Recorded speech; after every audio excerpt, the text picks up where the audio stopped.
My name is Beata Surmacz, and I am the director of the Institute of Central Europe in Lublin.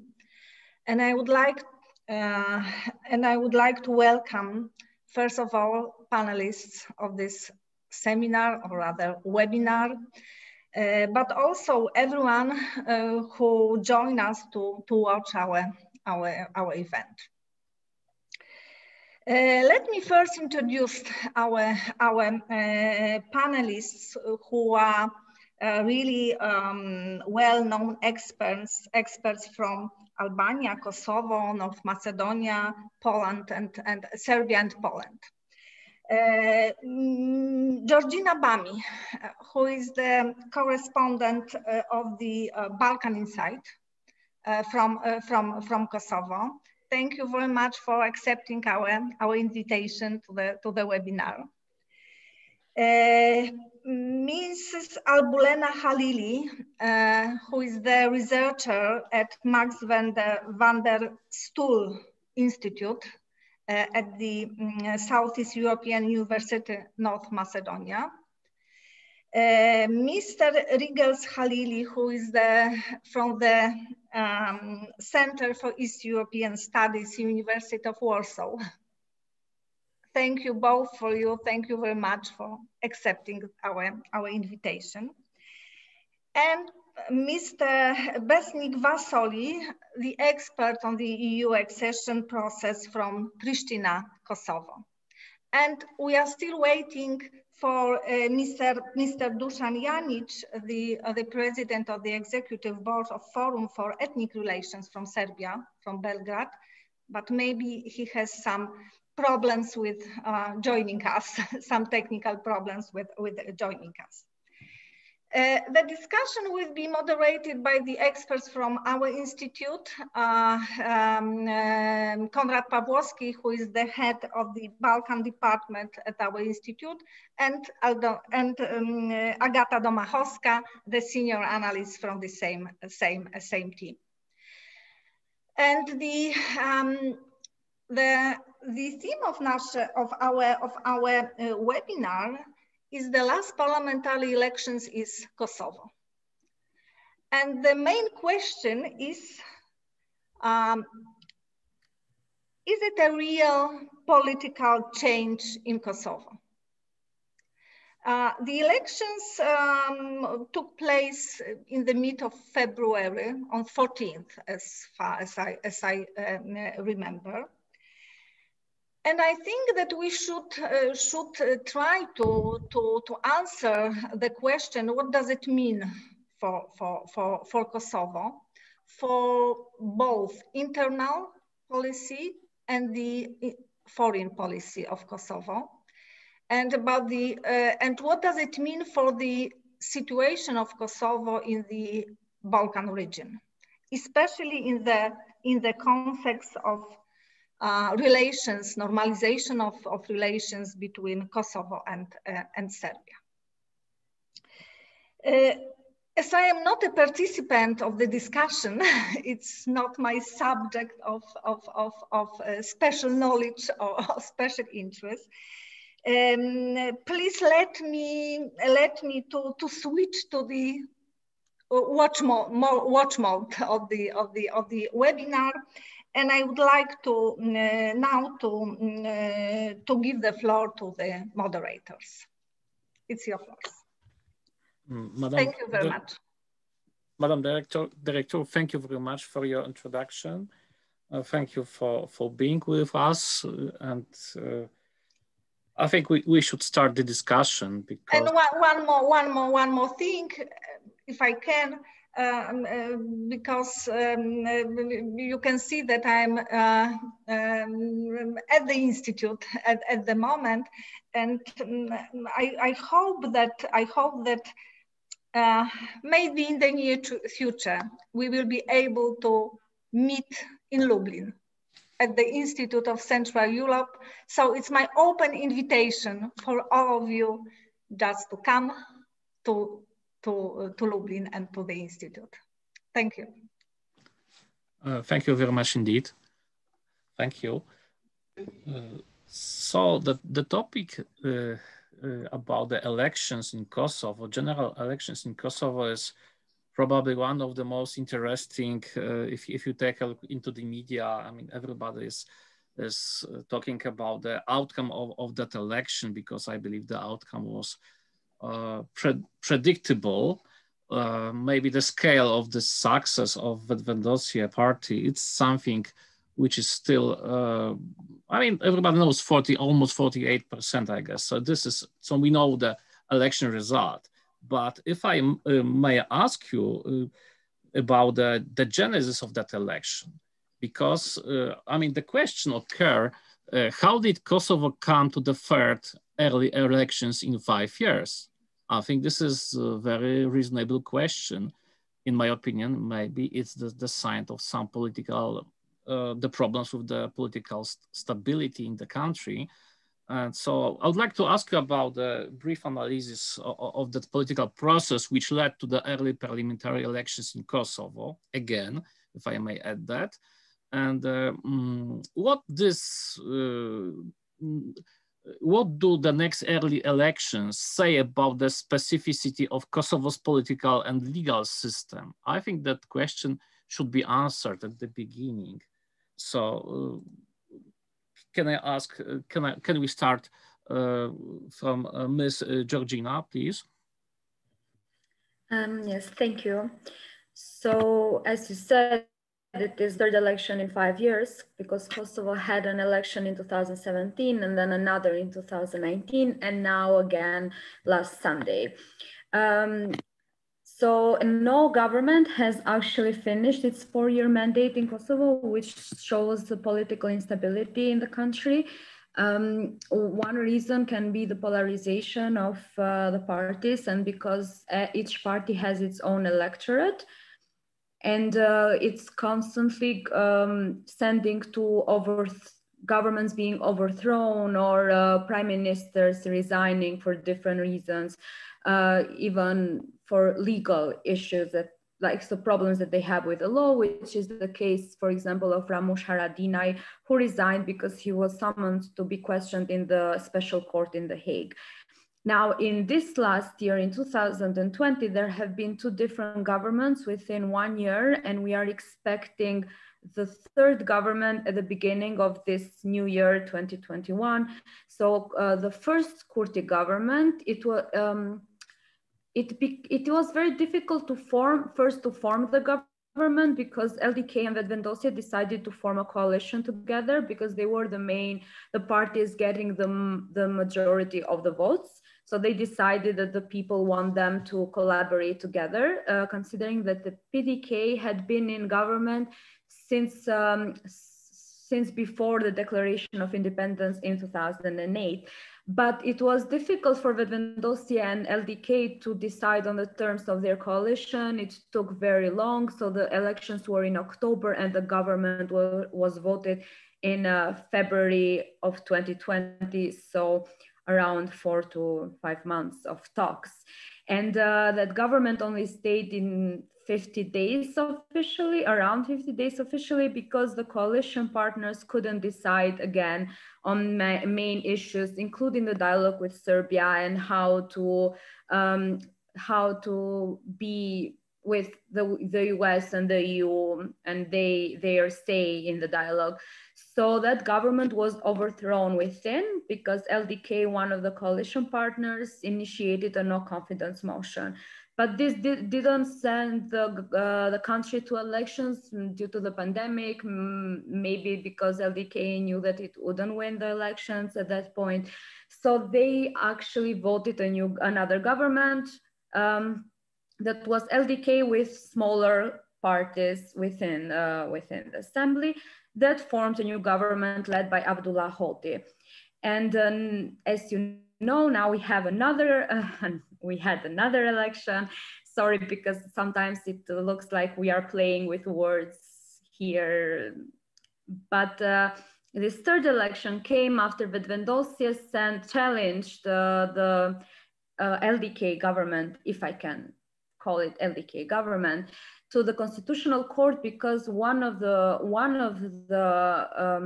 deputies and members of parliament that had voted had a legal an issue with the law because they had been convicted in the last 3 years. So that caused the Constitutional Court to say that no one that has a court conviction in the 3 years prior to voting the government or the election can be a member of the parliament. So that vote doesn't count. LDK government had only 61 votes, which is the minimum of the votes that the party can get. So here we had the elections as you said, Vedvendosje won considerably with almost 48%. And now we also have diaspora votes that are going,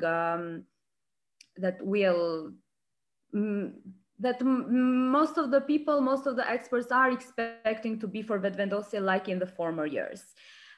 So what this shows is that Kosovo has political instability over the years, but it also has shown the legal issues within the country because laws often contradict one another or they are not implemented. So it took one party wanting to overthrow another one, so a government, to bring forward a clause of the constitution that is clear, written, so it's clearly said that no one can be a member of parliament if they have a conviction in the last 3 years prior to elections. And it only was brought forward by someone wanting to overthrow the government.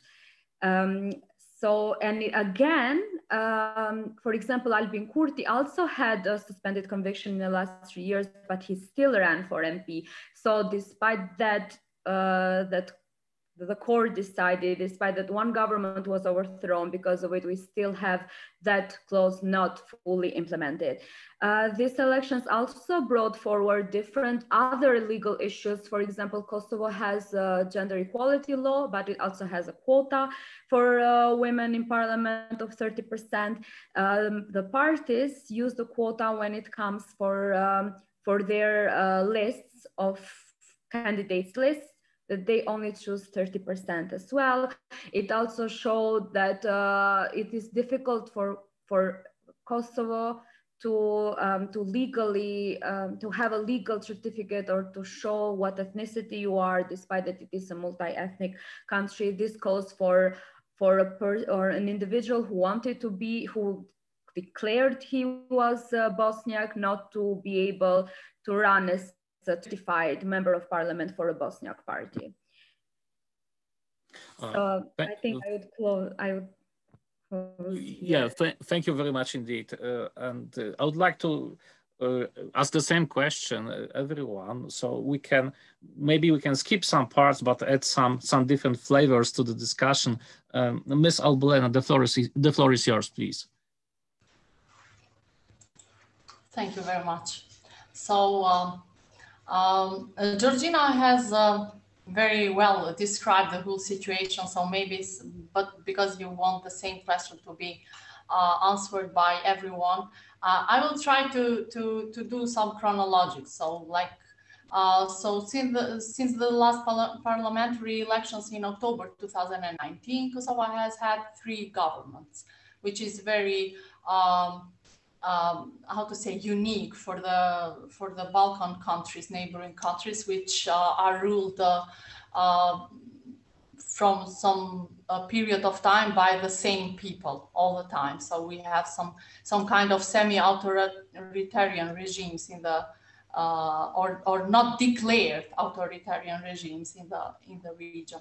The second thing is that after the October elections in 2019, in February, Vedvendosje and LDK, the first major political parties who won the majority of votes in these elections, agreed to form the government. The discussions were very difficult because Vedvendosje was not keen on forming a government with the other parties like PDK and AK, which were part of the other governments which Vedvendosje didn't agree with. And in this election discourse, Vedvendosje called them the old regime, also including the LDK. So it was very difficult, but they agreed to form the government, but that was very predictable that it will not last long. And then in March, Curti dismissed Veriu, which triggered a non-confidence motion by LDK, and that was caused in the midst of a pandemic. So it was the beginning of the pandemic, actually, from this point of view of, and nobody knew that how this will be managed in a way. The government was overthrown by 82 of votes in the parliament, and in June 3rd, Hoti government was formed. So Hoti served as a prime minister the whole period, including the the negotiation in Washington and the signature of the so-called Washington settlement. While we have other developments in November and December, they were very, critical and dramatic developments. When in November, Thaçi resigns due to confirmed indictment in the special chambers in The Hague. And the mandate was passed to Vjosa Osmani, head of the parliament.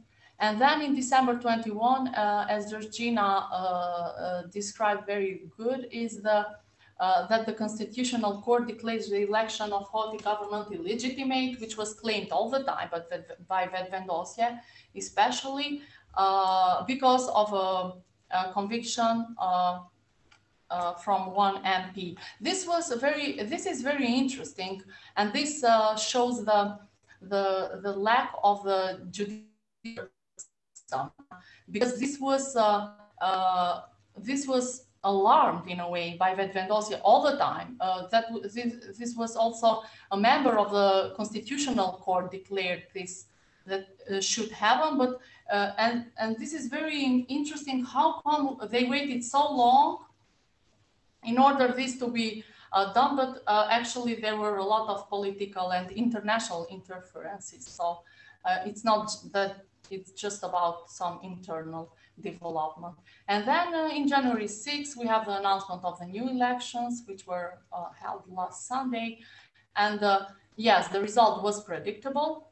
The enthusiasm and the euphoria from in Kosovo, especially in the young generation, was huge, and also the impact of the diaspora.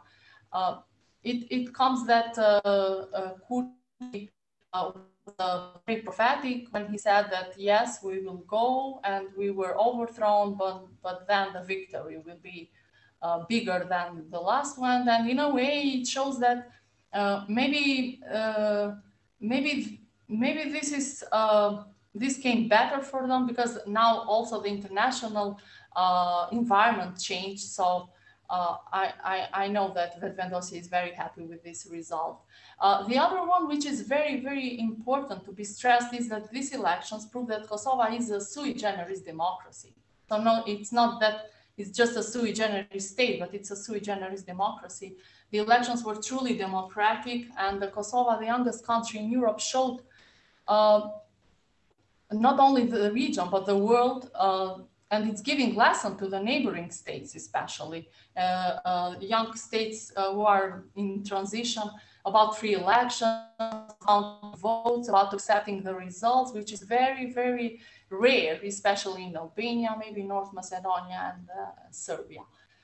So these are the true indicators of a healthy democracy. And also the turnout, which is 47%, it's a very legitimate percent in order to form a legitimate government.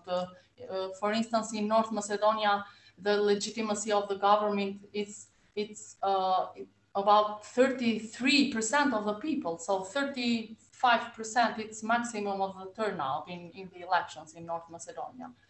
Also, it's very important, the right of vote, which was approved to the diaspora. So in October 2019, there were approved around 35,000 of citizens living outside the country, while this time they approved 102 voters, I think, which is the highest number of votes in the post-war history.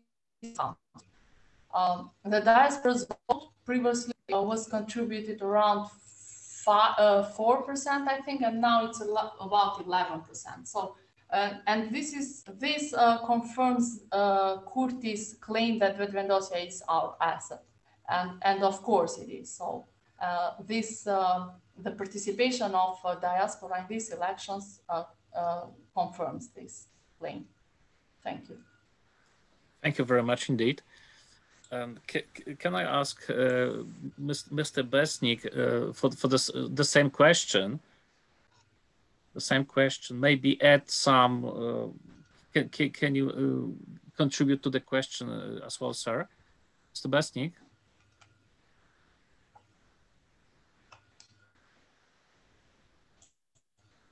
I don't hear Mr. Besnik right now. So. Mr. Irgils, can you start, please? No problem. Although I don't know whether I could add anything after Georgina and Albulena because they presented the whole situation. Well, I'm not a political scientist. I'm an anthropologist and a historian, so I see the situation in a long durée, not in a very short thing. And the three elections that Konrad you mentioned are a simple sign of the strengthening of Vedvendosya in the political scene in Kosovo. It has grown from election to election until the victory 3 days ago. As I would say, the coming to the third election, the next one, it was simply a matter of rule of law, because it was the Constitutional Court which ruled out that one of the votes in favor of the Hoti government was not valid because the MP was condemned out of fraud. And I would say it's a sign of stability rather than instability in the Kosovo political life. Well, Kosovo has had 4 prime ministers in the last 3 years. Italy has had 3. Serbia has had only 1, but it doesn't mean that Serbia is better in terms of democratic and stability than Kosovo. The freedom of press says that Kosovo is the 70th country in the world. It's near Poland, 62, near Greece, 75, but Serbia is 92, Albania is 87. So in the sense, Kosovo, it's a much better place in terms of data, so to speak, seen from outside than other countries in the region. However, when you see it from inside, then of course we see the social ferment that is growing up, especially among young people that Albulena mentioned. We see the same process that is elsewhere in the Balkans, lack of belief in politicians and the political system. Although the Constitutional Court once again is well working in Kosovo, much better than in neighboring Albania. So to speak. Then in the sense, in my opinion, this is just one of the steps of the political process that has taken place in Kosovo since the beginning of this state. And I would say it's a sign of stability rather than of destabilization of the situation in Kosovo. Now, to speak about the outcome of when we come to discussing the outcome of the elections. Of course, I'm always suspicious with every new wave in the Balkans. I've lived long enough in the Balkans, in my country, home country, and elsewhere, to see that there is the enthusiasm, and then the enthusiasm goes into the politics, and then becomes a sort of a more problematic, and the story repeats itself. I don't know. I'm giving the credits to this new government. Hoti did a good job as a prime minister. Kurti did not have the time to be a prime minister per se, because it was a very short-lived government, the first Kurti government. Give him a chance. Let's see how it goes. The point, in my opinion, the point is very simple. It's the government will have a lot of struggles, but then we'll see how it goes. This is what I would say in very few short words. Yeah, thank you very much, Rios. Thank you. And Mr. Besnik, do you hear me right now? Are you with us? I'm not sure. Maybe there are some technical difficulties. So Agata, can you continue, because we have many different interesting questions. So can you continue, please? Okay, thank you, Konrad. Of course. So maybe let's move on and right now try to focus more on the results. Rigas already started this discussion. As we already know, the Vetvendosi movement won a landslide victory. The party received even more votes than the Democratic Party of Kosovo, the Democratic League, of course, of Kosovo, and of course the Alliance for the Future of Kosovo combined. And so a new record in Kosovo parliamentary history was set by the Vetvendosi movement. Of course, Albin Kurti is a leader of the party, but he was not the only one who ran the campaign. It was also Vjosa Osmani, the candidate of the Guzo initiative in the list of Vetvendosi, and of course, acting president of Kosovo right now. Of course, there was no surprise also in the Serb community, where the Serb list managed to win all their municipalities in its leads. So what's your take on these results? Do you think that they present a change? I don't know whether a real change in Kosovo, and maybe who would like to start? Maybe we'll change the order right now and start with Mr. Rigas Halili. Well, okay, thank you. Well, we all know the results, and if you probably all of us have seen the map of these results. The old parties, the old establishment, the old party, the Democratic League of Kosovo has lost everywhere in Kosovo. That's the most interesting thing to see. Even in the areas that were historically voting for Democratic League of Kosovo.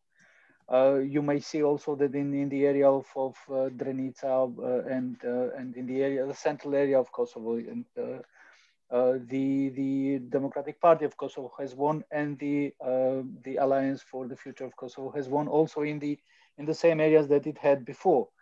The red, so to speak, the red map, the Vetvendosi, I don't know why it's red.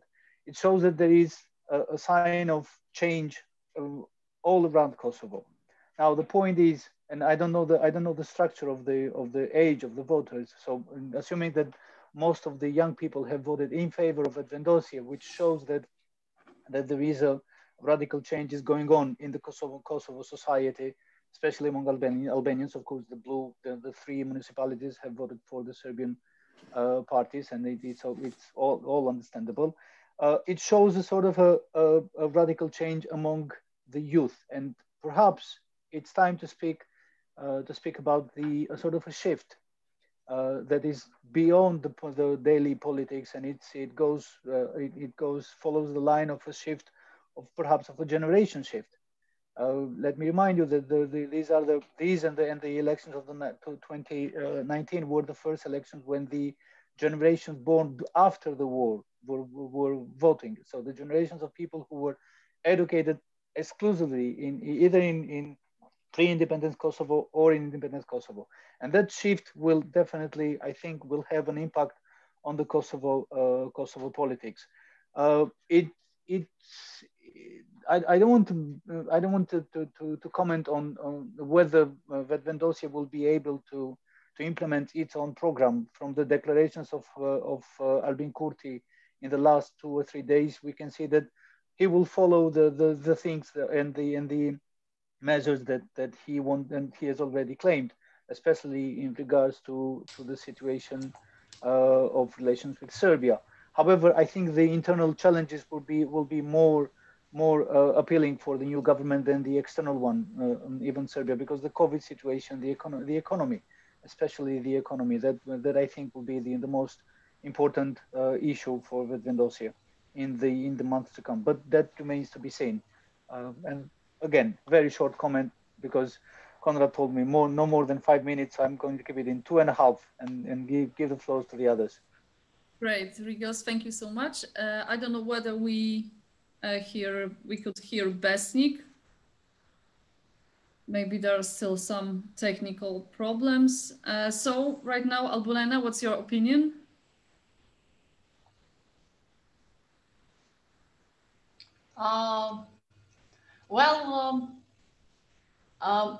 It's not about the real political change in Kosovo, you know. Vetvendosia called this a referendum prior the elections, and it continued with the same terminology after the election also. But I would easily call this an overthrow, but a peaceful overthrow, which is unique and atypical, just the way that Vetvendosia is. I mean, I don't know. This is an overthrow of the old regime, as they called it. It's an overthrow of the way of doing politics, not only in Kosovo but also in the Balkans. So this victory, after the victory of the 2019, confirms that people, and especially the young generation, is ready for a change and for a real change. As Rigel stressed out very, very good. So this is not only a change of power, it's also a change of mindset. It's a really big change, and it will impact the whole region, and especially the countries where Albanians live. Vetvendosia until now have 48% or 56 of seats without counting the votes from diaspora and the conditioning votes. I hope it could reach 58 or more. I don't know how will be the result until the end. But this is a 70%, which is a huge victory. And then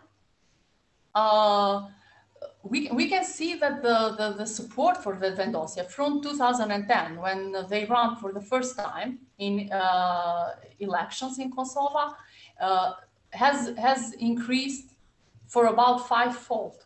So it's very big, and this has harmed all the other political parties, like the Democratic Party of Kosovo, which now has only 20 seats in the parliament, and the Democratic League of Kosovo, which now has only 15, and the Alliance for the Future of Kosovo, which will have 9 seats in the parliament. We will see how the government is formed. Even that is somehow predictable. And he has announced that they the government with 10 votes from the communities, and I'm not sure about the Alliance for the Future of Kosovo if they will be part of this government. In terms of the tandem Vjosa Kurti, they helped each other a lot because they were in the this is not a natural tandem. I want to, in terms of ideology, so quite the opposite. Vjosa belongs to the ideology of the center right, and Kurti to the center left. So, but this tandem, it's very natural in the terms of the goal they want to achieve when it comes to the internal governing of Kosovo, and also the fact that impacted the overthrow of government in March 2020. So, I don't know, the relation between them for sure won't be as it was the relation between Letvizia Vetvendosia and the Democratic League in Kosovo in the previous government. because also they are the most voted politicians of all times in Kosovo. They have surpassed all the records of elections in Kosovo. This could be unpredictable. I'm not able to predict how this will go until the end because of the recent developments of the Democratic League of Kosovo and the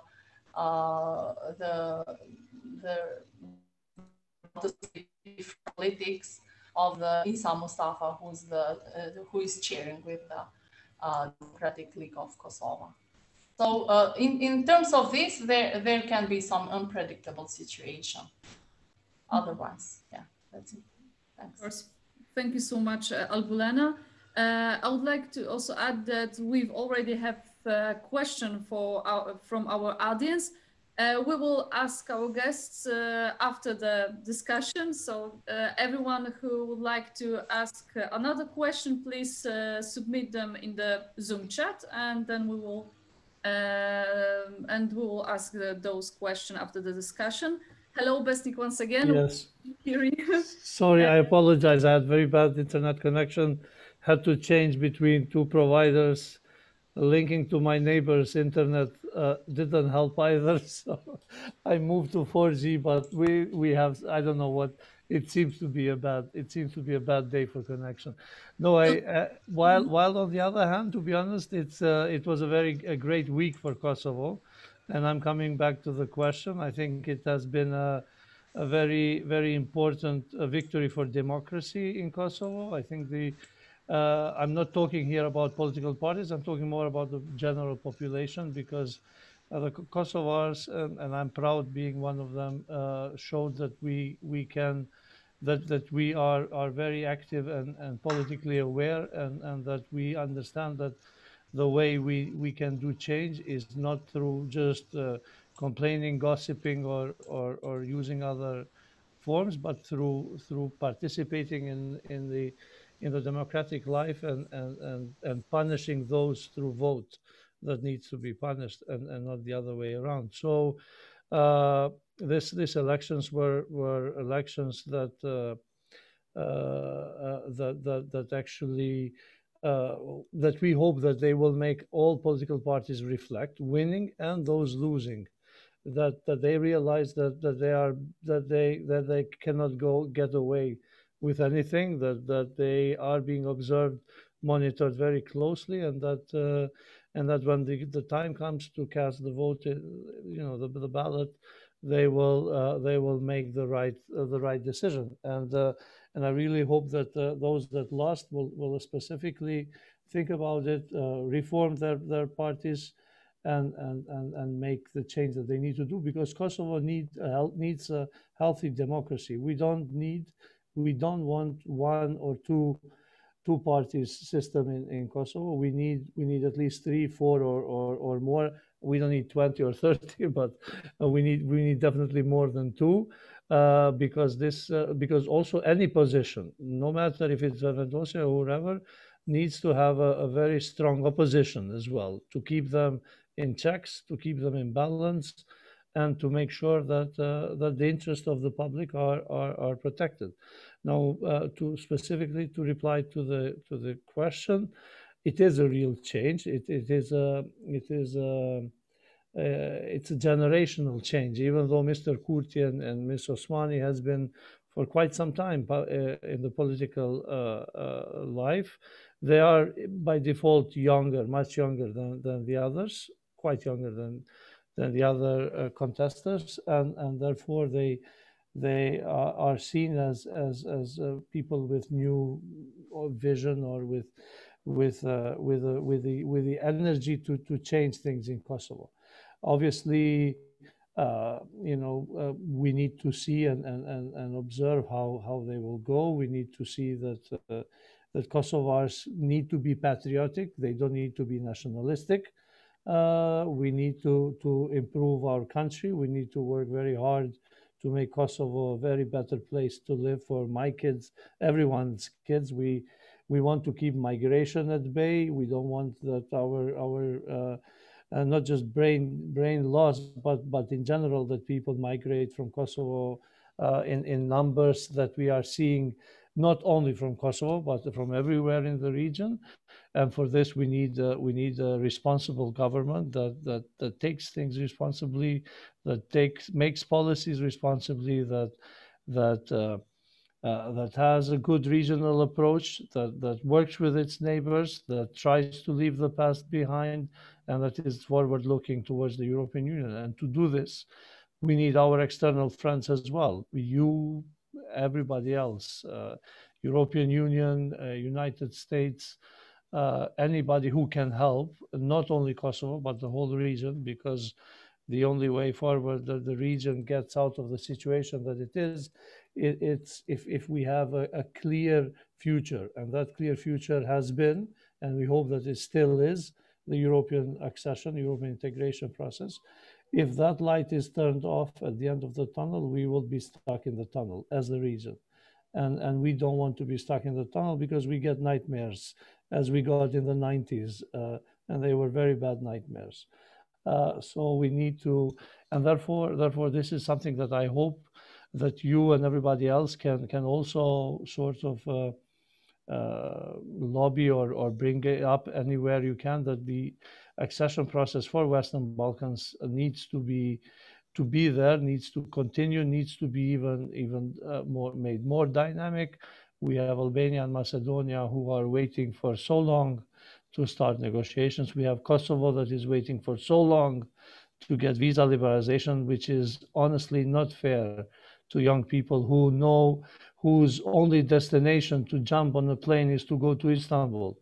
And is this what EU really wants for Kosovo? You know, that the destination that we can fly to is without a visa is Istanbul, and not Vienna, not Rome, not Berlin, not Paris, and not Warsaw, not Lublin, not anywhere, Prague or anywhere we want to go. You know,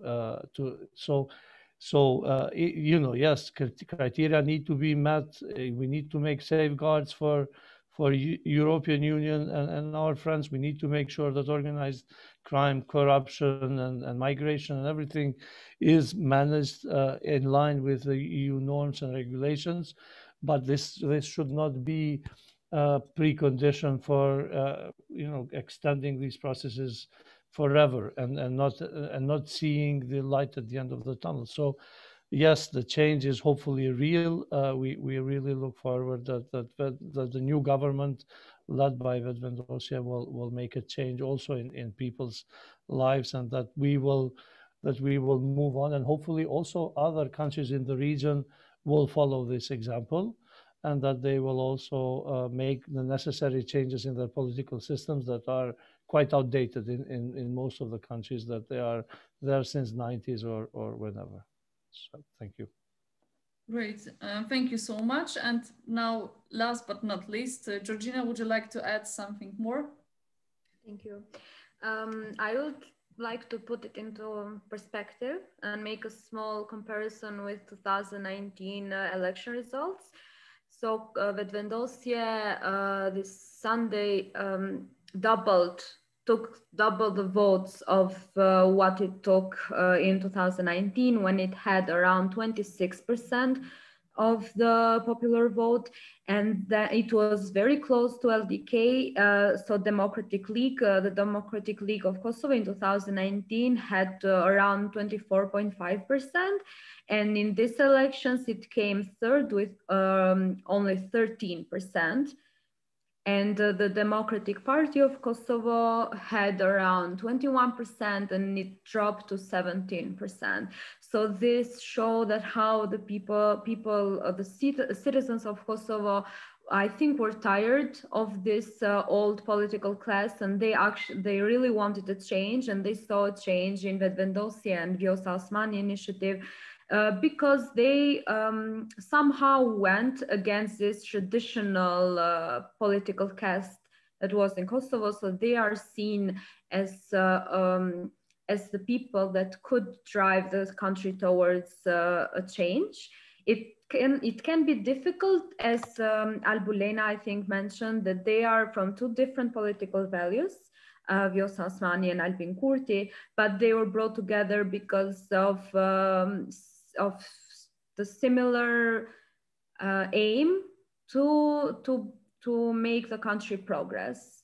So it can have obstacles when it comes to their political values, but they have the same aim, or at least they came forward with the same aim. So maybe that would work out. Plus, they are the most voted people, individuals by the citizens. So that would also be a push for them to do something and to make this political change that was brought by the citizens and make something out of it for the good of the country. Okay. Great, thank you. Thank you for your answers. So you mentioned a lot of positive outcomes from the election, and I definitely share this optimism. But there are also some serious challenges which Kosovo, or maybe which new government of Kosovo will face in the near future. So what are they? What are the most important challenges before the new government? And maybe Ms. Albulena, would you like to start, please? Yeah, sure. Okay. Thank you. So yes, because I would only mention the main domestic that I would like to show you the priorities that Vendosje has set in the program, and then maybe I will make a bit longer analysis when it comes to the international challenges because of my area of expertise. So Kurti in their program and also in his declaration declared all the time that this government will be about justice and reforms against the corruption and the state capture.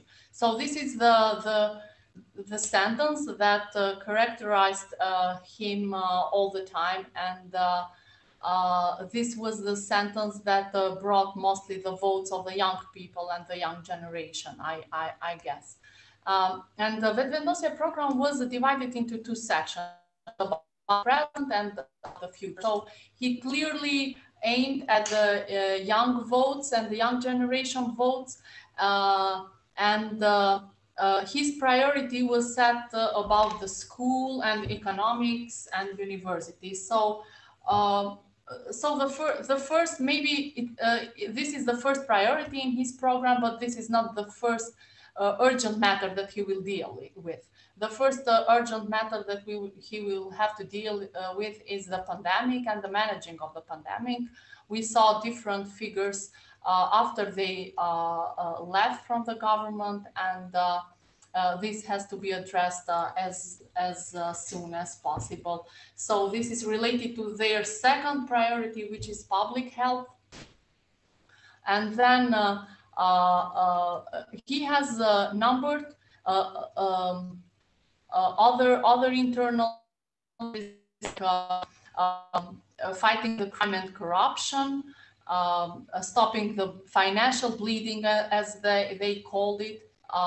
They actually started somehow in their government of 50 days. And I hope that they will continue with this trend. And maybe now they will have also, I hope, the time to deal with these kind of challenges. As it comes to the international challenges for the new government, now we have a completely different international environment of what we have, for instance, in September, when in the administration of Trump. So now we have with the administration of Biden. I don't want to say that maybe the American foreign policy towards the Balkans will have a huge change. That maybe they will, in a way, try to guard the status quo, but they will try to accelerate the dialogue and the negotiations between Kosovo and Serbia. So, but Levizia Vendosje in its program has clearly envisaged the path toward which, in the international and foreign policy, in which plan they will walk. So, they have stressed that Kosovo has to have a clear foreign policy. So this term just makes clear that they claim that Kosovo didn't have a foreign policy. So, and we have listened this several times, because they have said that Kosovo separate foreign policy. It's so not having some strategic priorities like I don't know, following some other foreign policy states. So they have claimed that they will empower the internal politics in order to factorize the external. So external factorization will go through the internal empowerment. I'm sure they will also turn back the reciprocity. They have talked about all the time, and Vetvendosia will. I think that they will follow a clear line with their strategic partners like United States, European Union countries, and they have stressed also Great Britain. So I don't know if we can follow later with this kind of the dialogue, and then I will leave the floor to the other speakers. So we have seen also the letter from Biden was very interesting. It was sent also to Serbia in their National Day and also in Kosovo's National Day yesterday. So it's the key word of mutual recognition, and they will follow on this course. But I would like just to bring the issue of mutual recognition. It's not that Serbia, it's not that Kosovo does not recognize Serbia. So Kosovo recognizes Serbia. It's the problem that Serbia does not recognize Kosovo. So I think this is a terminology just to be like a more and a balance to be put between the two states, and maybe this is the first step towards the dialogue. Also, we'll find that the word Serbia in the program of Vetvendosia, we can find it only 3 times, and it is just because of the same reason. The priority of this government to prepare a lawsuit against Serbia for genocide in the International Court of Justice. So Serbia, it's mentioned just in terms of this. Kurti has declared also that the dialogue would be number 6 or number 7 in the list of the new government priorities, and that the compromise could be reached just moving up until the place of 3rd or 4th place. So in this case, when the dialogue continues, then we'll have a completely different context as we had in September last year. And that's because of 2 reasons. One is the conditioning factors which were present in September, which was the deficit.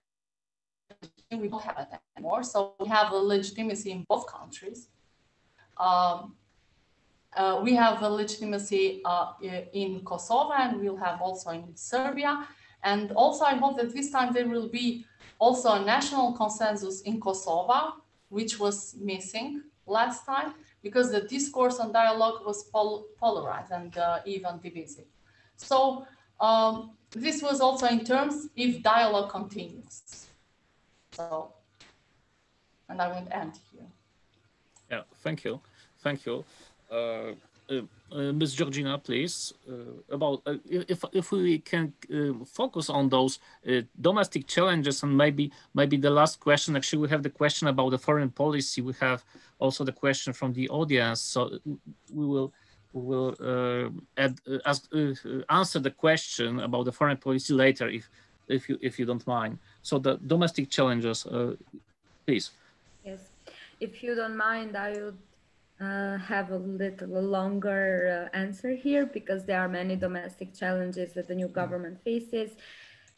So I will start political challenges. So of course it's forming a government, but so far it seems that it will be very easy to form the government and to have at least 61 seats or votes in the parliament. But the challenge is the election of the president, because so Albin Kurti and Vjosa Osmani entered together in the elections, and Vjosa Osmani aims to be the president, and she got the votes with that aim. But to be a president, she needs 2/3 of the votes in the assembly that or in the parliament. So far, it's not certain if that, so with this initial results, it's not certain if that is possible, if the other parties will vote, or if the Alliance for the Future of Kosovo will also support the Vetëvendosje government with Vjosa Osmani as a president. So that would be what we will be looking forward next in terms of political challenges, if the country will again have a problem when it comes to the president, as it has been in the last years. The economy will be maybe one of the main priorities, as Rigel also mentioned earlier. I don't think that even if Vetëvendosje makes history once again by finishing the 4-year mandate, I don't think that they will be able to completely shift the economic challenges in the country and have a progress, but they could make good steps to go towards an economic progress, because there are many problems. There is unemployment, there is illegal economy, there is import dependency, there are trade barriers within the CEFTA agreement with other Western Balkan states, but also with the EU, because 5 EU member states do not recognize Kosovo, which also becomes an obstacle. And of course, low productivity, which shows why we have an import dependency in Kosovo. So let's go to the unemployment. So only 40% of Kosovo's labor force is active. From them, only around 30% are legally employed, because the illegal economy, the World Bank claims that it's around 35%, which is a high percentage. There is also very young population in Kosovo, which is one of the things that the country uses as a very important feature that it has, because it has very young people, very driven people who want to bring the country forward and develop it. But this very young population has a 6% of unemployment, which is very high. And this cannot be, the data can be this is based on the Kosovo Statistics Agency. It's not certain that they are realistic because of the illegal economy, because of many difficulties in gathering data and other problems. Another problem is the minimum wage. So the minimum wage is 170 euros. And to put that into perspective, in Prishtina, for example, you can get a 1-room apartment that the rent is from 150 to 170 euros. So basically the minimum wage. So that it's problematic. So for the informal economy, the first Kurti government tried to tackle it, tried to do something about it. They had a fiscal economy package to help businesses for the pandemic. And one of the points was that if the businesses registered their employees for at least 1 year, they would have the right to apply for the government to assist them to pay salaries. But I wrote earlier in May, I wrote an analysis about the fiscal economy package, and businesses that I talked to were very skeptic about registering their employees, because they're saying, okay, I will register them for this 1 year, I will get assistance from the government, but what about the next year? Because then they will be in the system. If they don't want to register the employees because they cannot pay taxes or they don't have enough revenue to pay taxes and also employee salary, then they will be in the system of tax administration. They might even go bankrupt. So still there needs to be a plan about the informal economy. So that's about, and for the barriers, as was mentioned, Albulena, for example, we had let's take it with Serbia and Bosnia and Herzegovina that do not recognize Kosovo. So since they don't recognize Kosovo, they don't recognize certificate issued by Kosovo, like veterinary or sanitary certificates for food, for Kosovo to export in these countries. So they have to get a certificate from them or from Serbia. They don't recognize license plates, so transport companies need to remove them or need to have Serbian ones. They often use mediary, like so companies from Macedonia, so they get registers in North Macedonia as well. So it is very complicated. So with Ramush Haradinaj, Kosovo had a 100% tariff, which didn't really help Kosovo economically, but it switched the trade. So Kosovo, from being import dependent by Serbia, became import dependent by other countries more because it started importing raw material and other products from other countries. But it also, that decision from Ramush Haradinaj government that had the 100% tariff also had reciprocity, because in that decision, it requested since Serbia, for example, Serbia wants Kosovo to have a Serbian issued certificate, then Kosovo will want Serbian companies to do the same. So first Kurti government continued to have that only the reciprocity part of the decision by taking away the 100%. So even what I mean is that even these trade agreements are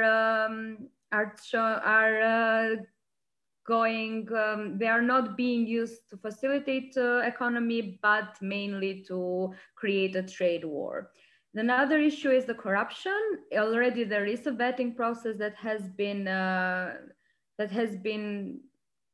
created, if I can say so, and Kurti Vetvendosia has declared that they will continue with a vetting process in corruption to tackle corruption. That can be difficult considering that in Albania it was problematic.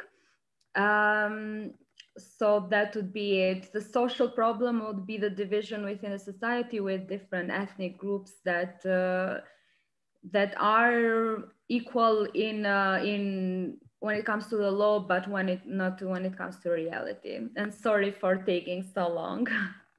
Yeah, thank you very much. It seems to be a pretty tough job for the new prime minister, I would say. And the same question for Mr. Besnik, please. Thank you very much. And if I can remember, the question was, what are the internal challenges for the new government? Yes. Yeah.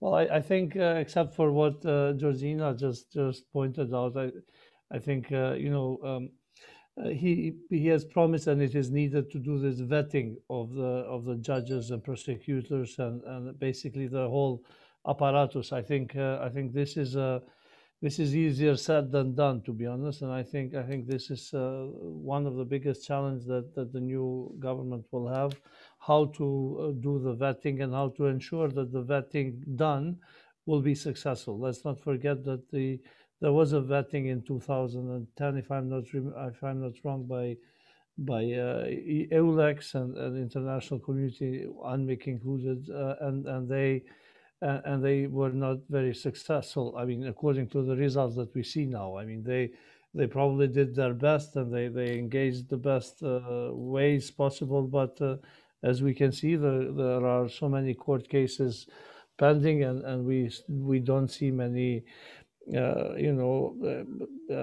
high level, corruption cases being finalized and dealt with. And this is a challenge that has been tackled by visa liberalization requirements, and Kosovo has not been very successfully or satisfactory. I mean, Commission confirmed that Kosovo has met that requirement, but in real terms, we have not seen anyone behind the bars that comes from that those high-level crimes, being like politicians or senior civil servants or high-ranking officials. So vetting, I think, will be a big challenge for the new government. Another challenge that the new government will have is also public administration reform, because they have inherited a huge administration which is to some extent ready for the challenges, but there are lots of problems there. There has been in the recruitment procedures, so to date, there has been a lot of nepotism and familiarism and whatever corruption in hiring, and cleaning that up or managing, because then in meantime there are also significant legislation in place to protect civil servants, which is good. We need everywhere. We need legislation to protect civil servants, but then how to tell the bad apples from good apples? It's always a challenge, and especially in Kosovo's case, it will be quite problematic. I mean, Georgina mentioned economic development, which is, for me, this is the biggest challenge. I didn't want to get into that part because she just covered it quite well. But I think definitely economic development will be a big challenge, because Kosovo has a very low base in terms of production, but also in terms of human capital, and this is something that we need to invest first. I would think in opening up Kosovo and making it attractive for foreign investors, but also increasing capacities of our labor force to be able to deal with these tasks. And last but not least, I think also the relationship that Kurti will have with the Serbian government, i.e. with the Serbian minority in Kosovo and their political representatives, might be a challenge, because not that he is not in favor of human rights or protection of minorities, but because Kosovo is so polarized, the communities, and especially the Serbian communities, is quite marginalized and sort of used by also their own government in Serbia to basically be against anything that comes from Pristina. So how Kurti will manage to win their hearts and minds, and to make them feel as Kosovars, and to make them feel that Kosovo is the country, and that they work around towards that, making Kosovo a better place. I think it is going to be a challenge, and that one cannot disregard that easily. Dialogue with Serbia that was one of the agenda, not topics, but the goals that we're trying to achieve. Getting an agreement with Serbia will at the same time sort of make the Serbian community feel that they are parts of Kosovo, which they, even though Kosovo has done quite a lot, we've done a lot of concessions also during the Ahtisaari package and during all negotiations and during implementation of standards for Kosovo since 2002 and so on, and the situation has improved, but we unfortunately have not managed to gain their hearts and minds, and this is primarily due to the regime in Belgrade investing quite heavily in politicizing and keeping them apart. But on the other hand, this is a frozen conflict for Kosovo, and Kosovo needs to resolve this conflict. We cannot continue with a frozen conflict forever, because it will impact everything that we mentioned so far: economic development, or anything further development towards the EU, or anything like that. With the potential, with a frozen conflict, we will have it very difficult to move forward. So the mix that Kurti might use at the end to negotiate with Serbia and to make the local Serbs especially those in the northern part of Kosovo that live in those municipalities will be a challenge. And hopefully he will be supported by international community, because I don't think we can do this alone. But with a lot of support from international community, this might be overcome. Not short term. It will take quite some time until we get there. But it cannot be done otherwise. It can be done only through dialogue and through peaceful means and through finding things that unite us rather than keeps us apart, that separates us. So that I hope that he will manage to move in this direction, because it will be important for the overall future of Kosovo. Thank you, Besnik. Thank you very much. And the same question is for Mr. Rigals. So please, would you like to add? What to say after all these comments? I feel a bit like in a coffee house everywhere in the Balkans, when some local people watch the League of Champions game, high level football, and everybody is an expert on what the managers on the pitch have to do. So I don't want to be the local coffee taker who knows what Pep Guardiola or Jurgen Klopp has to do on the pitch. I would say this. My starting point is the following: Serbia will not recognize Kosovo, and the Vetvendosia government has to act accordingly. It is not on the hands of Kosovo to resolve the conflict, which is a frozen conflict with Serbia. It's in the hands of Serbia. And I'm sure about this. Serbia will not recognize Kosovo. And let me make it once again very strongly. In the 4 years, 10 years maybe, perhaps to come. Not only because there is a rivalry between the two Alexanders within Serbian politics, Vulin and Vucic, but also because the perception of Serbia is very simple. Kosovo is lost, and they know they lost it, but they want to sell it well. So what could they gain instead? And in the sense, but this is a Serbian problem. This is not a Kosovo problem in per se. What the situation will be in Serbia, it's another thing to be seen, and how it will evolve the so-called Serbian question, which is already raised in the Belgrade political and analytical circles as a sort of a new issue in the Balkans, and we will face that issue at some point. Let me assure you about this, because Kosovo is connected with Montenegro and with Bosnia in that respect. So this is one thing, my starting point, so to speak. The second is because we're speaking about internal issues, and again, in my opinion, the Vetvendosia government, whatever the government will be, will face the same things as every other government before and afterwards. The economy is the first one. The making of this economy competitive, because it is not an economy that is competitive towards other local economies. It's not complementary to any other economy in the region. It's just the same. Kosovo produces the same things but in a worse perhaps quality as North Macedonia, Albania, or Serbia. So that is one thing.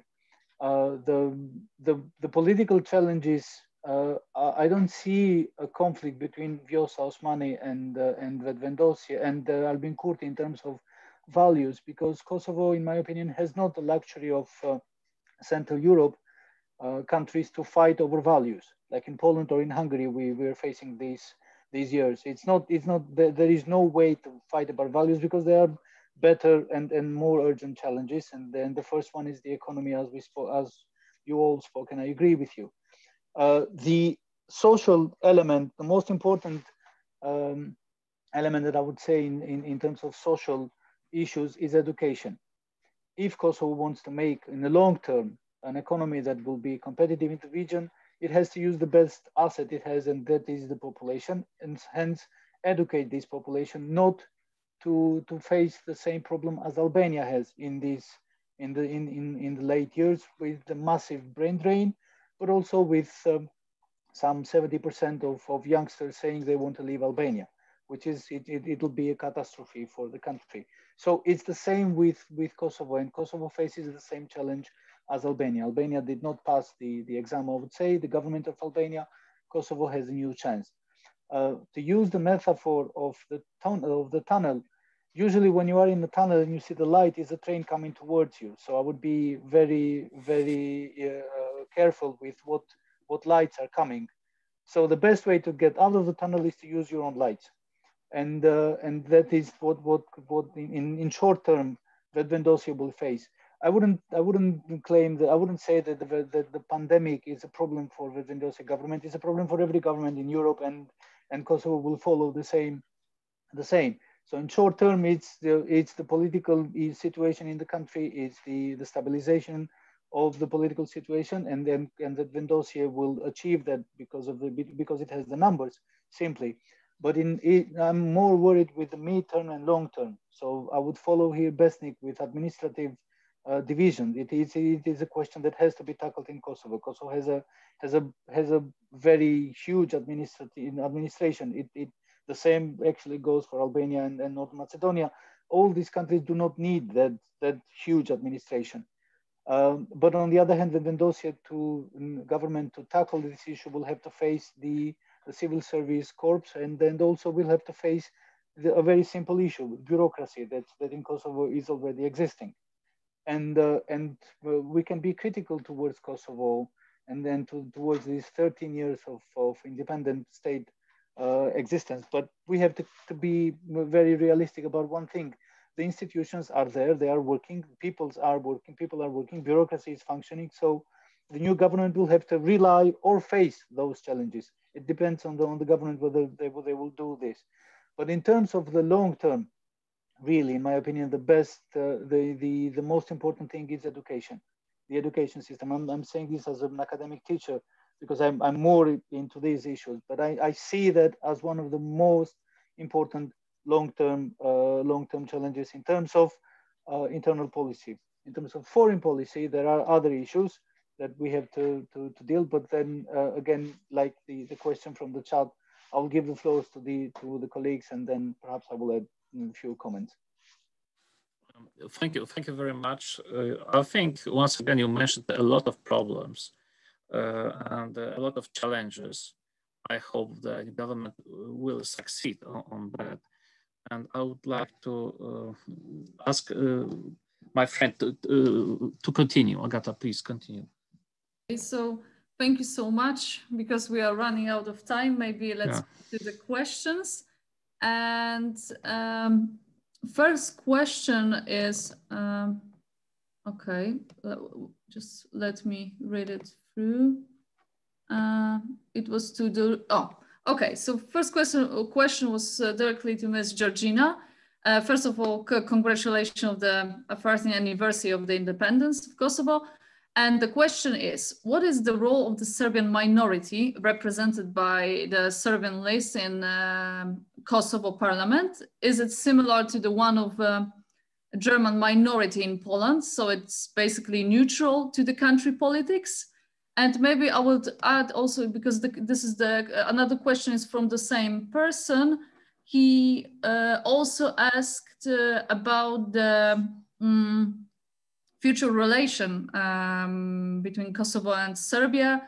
And his comments, the new government will probably more hard on normalization of relation with Serbia.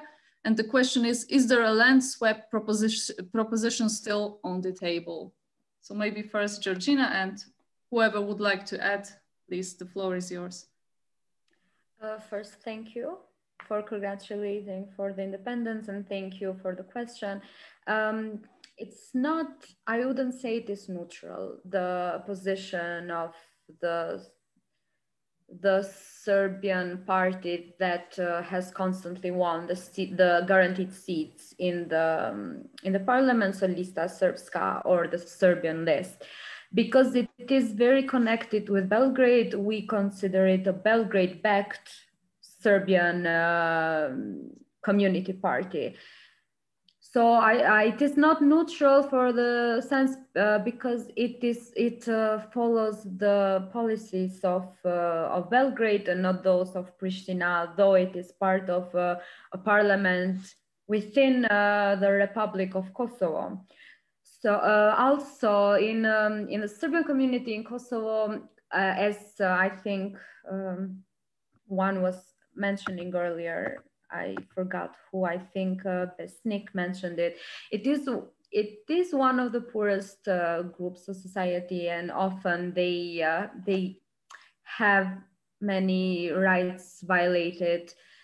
Often they claim that they are, or there is this belief that they are pressured even to vote for Lista Srpska because it has more power, because it is connected to Belgrade. In that sense, for Kosovo Serbian majority municipalities to mainly follow policies that are made by Belgrade. One example could be with during the pandemic. So the Serb majority municipalities did not close schools the moment that the government for Prishtina decided, but they did so when Belgrade decided. And this is one of like a very small example. Another problem that we can see in these elections was that there are claims that Lista Srpska gave some of their votes to other communities, to the non-Serb and non-Albanian communities, to have some allies within the guaranteed seats of other non-Albanian and non-Serb communities within the government, which makes them even more powerful within the Kosovo's parliament. And when it comes to the other question about Kosovo-Serbia dialogue, I don't think that the land swap is still on the table. I think it hasn't been on the table a very long time now. And considering that now we will have a Vedendosje government, Kurti doesn't want it to be, doesn't want the negotiation to be with, he doesn't want it to focus on the land swap. He has constantly been against the land swap. I don't think it will be on the table. So the main challenges will be the ones that already have been there with the frozen conflict. So Kurti has said that it won't be a priority because people have it as sixth or seventh priority.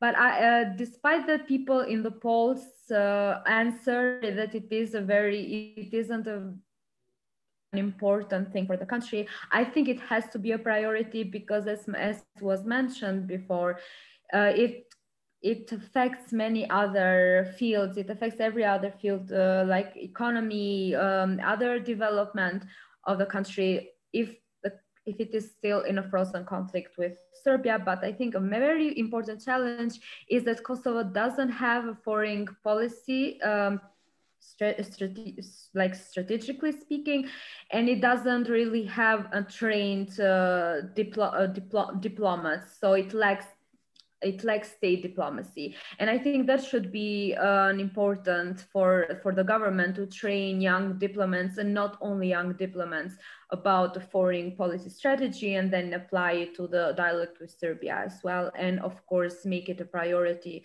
because I don't think that Kosovo will be able to progress or develop if it still is in a conflict with Serbia. Okay. So I hope I answered the questions.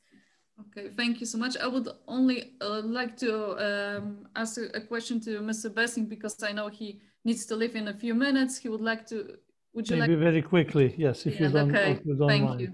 Of course. Thank you, guys. I just wanted to say that, yes, I'll start with the land swap. I think it's not anymore in the table. It shouldn't have been, and it should not be any longer ever in the table, not just because of Kosovo, but because of the impact that it might have in the region entirely, and the connotations that comes with it. You know, we don't want an ethnically cleansed Kosovo. We don't want a Kosovo that is only of Albanians. We want a Kosovo that is of everyone that has lived and that want to live there. So the land swap would put us in that danger, that there are people movements and so on and so forth, which is not something that we like, and we don't like that to see in the region as well. So it was wrong from the beginning. Thank God it didn't develop very far. But an agreement with Serbia needs to happen. Is that going to be the association of Kosovo, of Serb municipalities? I guess that is a bit more possible, but it has to be in line with the Kosovo constitution, because Kosovo constitution foresees that Kosovo is multi-ethnic, and it's all organizations, units, and whatever need to be cannot be mono-ethnic. So that's why the constitutional court was against having a mono-ethnic association, because it's not in line with what we want to do and what we plan to do in Kosovo in general. So I think it's very important that this is understood, and that this is sort of also discussed, that an association of municipalities that is composed of people that live in those municipalities, and that region is also multi-ethnic. There are several ethnicities, communities that live there. So I think it's very important for this to be very well understood.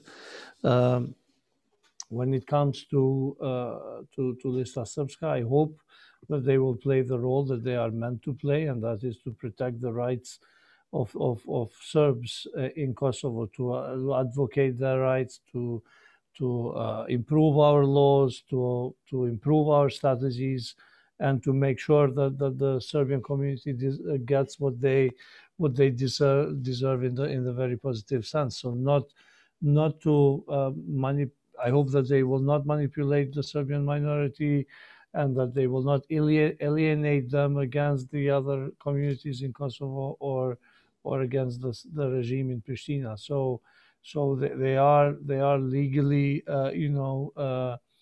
voted. They are representatives in the Kosovo parliament, and that is the place where they need to lobby and advocate for changes that need to happen in a very positive, in a way that like doing cooperating and getting these changes done with their colleagues from the majority communities and other minorities as well. When it comes to the economic plan, I think Kurti has a half-baked plan, unfortunately, but I think he needs to further develop that. It will be very tricky, as we said. One of the ideas is that to turn the public entities, like public enterprises, to which were not very well managed, to be honest, to centralize them, and then through a centralized way, in a way, affect that they are more sort of contributing to the economy rather than taking away from the economy as it is at the moment. The state has been financing their losses. Kurti calls this a financial bleeding, that they've been financially bleeding for so many years, and that this needs to change in the near future. And so he's obviously more left party aligned, more leftist party, and his social policies are good, but we don't know if Kosovo will be able to afford all those things, because we need a strong generator that sort of develops the economy, and that then can pay for all those benefits that he has been prescribing in the program, like cheap social housing and increases of social benefits for unemployed and for kids and so on and so forth, maternity leave and so on and all these things. So we will have to see, I guess, also when he starts implementing and when they start calculating closely the percentages and the actual value money, in terms of money, how much that will cost. I think this is something that he will have to recalculate maybe and see if he can implement all of that at once, or maybe partially, or maybe not implement entirely by the end of the first mandate. We hope what Kosovo needs is to have sustainability and continuity. So we hope that at least this government will make it to their own end of the mandate and not be stopped in the middle.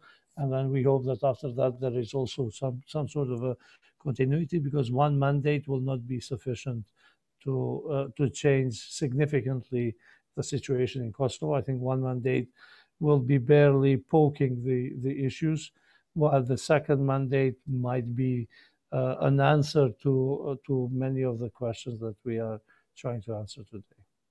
Thank you. And if you don't mind, I would have to leave. I'm now late to another meeting. I apologize for that. Thank you so much. Thank you for being with us. It was a pleasure. Looking forward. Thank you very much, Thank you again. Mr. Besting. Thank you, Konrad. Bye-bye. Thank you so much. Bye-bye. Bye. So, as we already discussed this Serbia-Kosovo dialogue, let me just add another question because it's connected with the previous one. What foreign policy can we expect from Vedvendosje government, especially in terms of normalization relation with Serbia? Which entity, the European Union or the United States, is going to play a key role as a mediator in this process? Would like to answer the question first? Oh, Rigels, please. Okay. There are, again, several levels of the foreign policy of Kosovo, and then they will not change with the coming of Vedvendosje to power. They are pretty much the same. It's the local one, the European one, and then the global one. The global one is the easiest because it has only one, so to speak, one issue, and that is recognition, which is proceeding, let's say, fairly well. I don't know whether Vedvendosje will change anything, but let's hope for that. As for the regional one or the European one, it depends on the EU. Again, the foreign policy of Kosovo is like a game of football. I'm making once again the metaphor. You need two teams to play, and it's both legally, it's both in regionally and in European terms of that I'm speaking about.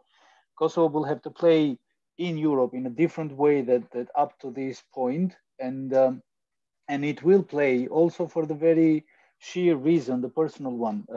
Both Kurti and Osmani are not politicians that could be blamed for crimes in 1991, 1999. So they are post-war, so to speak. They are peace politicians, and they will act accordingly as well. Okay, Kurti has legal problems in Kosovo, but afterwards, not in relation to the war.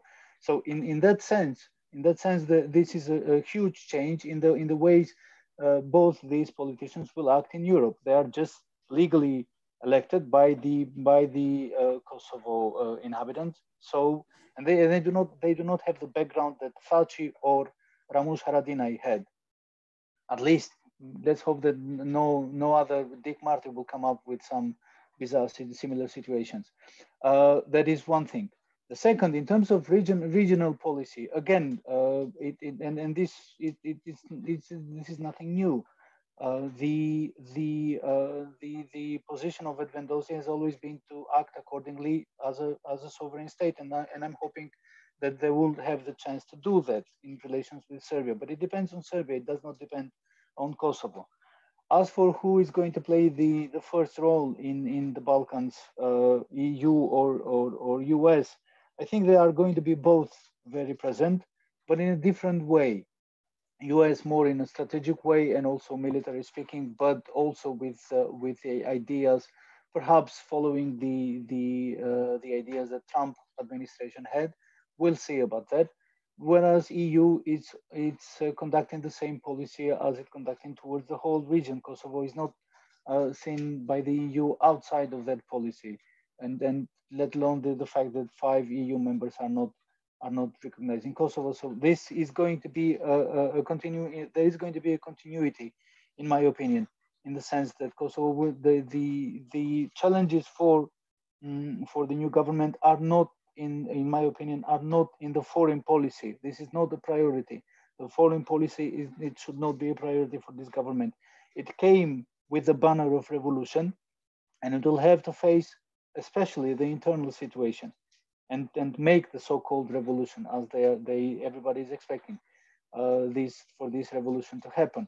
One thing that is an element that in the foreign policy the new government will have and definitely should use is the use of the economic power of the diaspora for foreign direct investments in Kosovo. The Ministry of Diaspora in Albania is working in that direction, I don't see any other. I don't see reasons for the Ministry of Diaspora in Kosovo to follow and even to enlarge that policy to attract the diaspora in terms of investing in Kosovo. This will open new challenges, but that remains to be seen.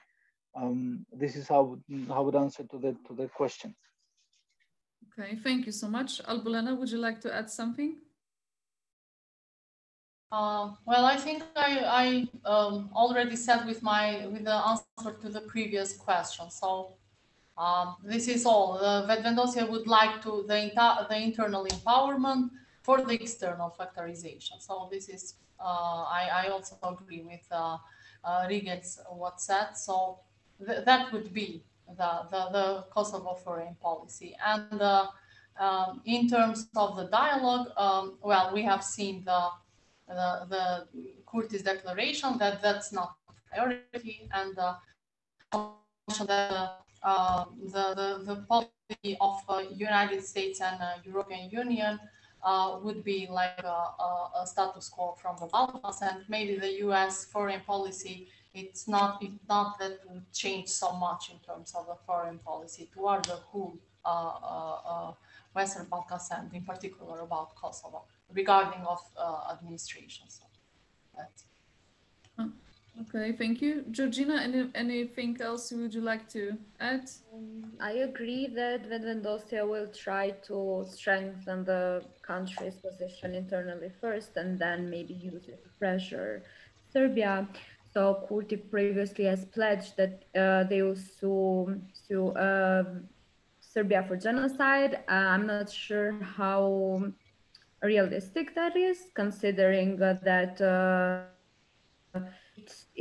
considering that in Croatia and in Bosnia and Herzegovina it didn't really give any result, the result that was expected. He also has said that they will ask reparations, war reparations from Serbia. That can be more realistic, to be honest. I think that because the facts, the proof that there were damages on the ground can be, so there is more proof of that. But the dialogue won't be a priority. I don't think that it will not be a priority. It will be, but maybe it won't be on the headlines of what Vetvendosia will say that it is doing, but it will be a priority because in Kosovo you cannot divide foreign policy and internal problems because they are connected due to the countries, the way that it became a country and how it continues to be one. Okay, thank you so much. I bet we can talk about Kosovo and the future of Kosovo all day long, and somehow we need to stop.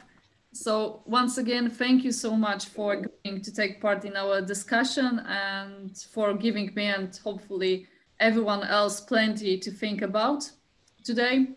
And thank you as well to the audience for joining us today. And please do keep an eye on our next events. Thank you once again.